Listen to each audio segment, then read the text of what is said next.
નમસ્કાર, પ્રણામ મિત્રો.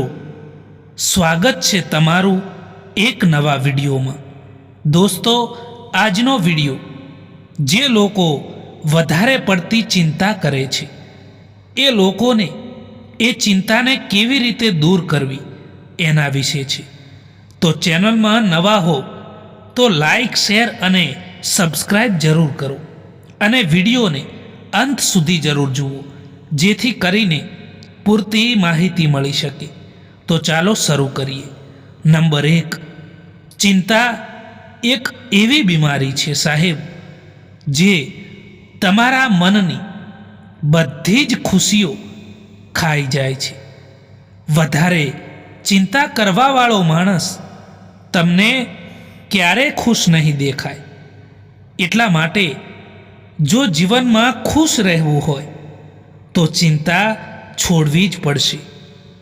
કારણ કે ચિંતા કરવાથી પરિસ્થિતિ નથી બદલાતી, પરંતુ એ પરિસ્થિતિનો શાંતિથી ઉપાય શોધવાથી ઉપાય નીકળે છે. નંબર 2, ચિંતામાં ડૂબેલા માણસને કોઈ પણ વાતથી ખુશી નથી મળતી. એક જ વાતને લઈને હંમેશા વિચારતા જ રહે છે, સતત વિચારતા રહે છે. આવા લોકો દુઃખની ઉર્જાથી ઘેરાયેલા રહે છે. ભલે કોઈ પણ ખુશીનો માહોલ હોય, ઉત્સવ હોય કે તહેવાર હોય, આવા લોકો ક્યારેય ખુશ નથી જોવા મળતા. જે વસ્તુ તમારા હાથમાં નથી એના વિશે ચિંતા કરવાનો કોઈ ફાયદો નથી. નંબર 3, કેટલીક વાર માણસને ચિંતા કરવાથી તેના કરેલા કામો પણ બગડી જતા હોય છે. પરિવારમાં જો કોઈ એક માણસ ચિંતા કરતો હોય તો તેનો પ્રભાવ આખા પરિવાર ઉપર પડે છે. આખા ઘરમાં આવી જ એનર્જી ફેલાતી રહે છે અને પરિવારનું કોઈ પણ સભ્ય ખુશ નથી રહી શકતું.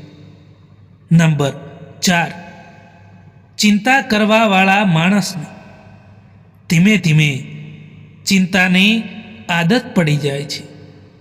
પછી તે માણસ નાની નાની વાતોમાં પણ ટેન્શન કરવા લાગે છે.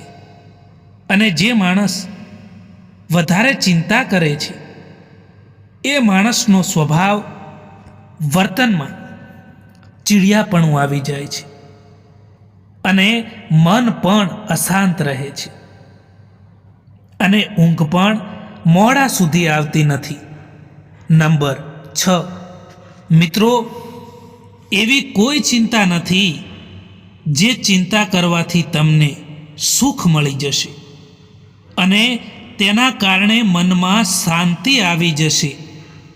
ચિંતા એક એવું ઝેર છે જે તમારી કાલને તો ક્યારેય સારી નહીં બનાવી શકે, પરંતુ તે તમારી આજની ખુશી અને આજના દિવસની જરૂર બરબાદ કરી દેશે.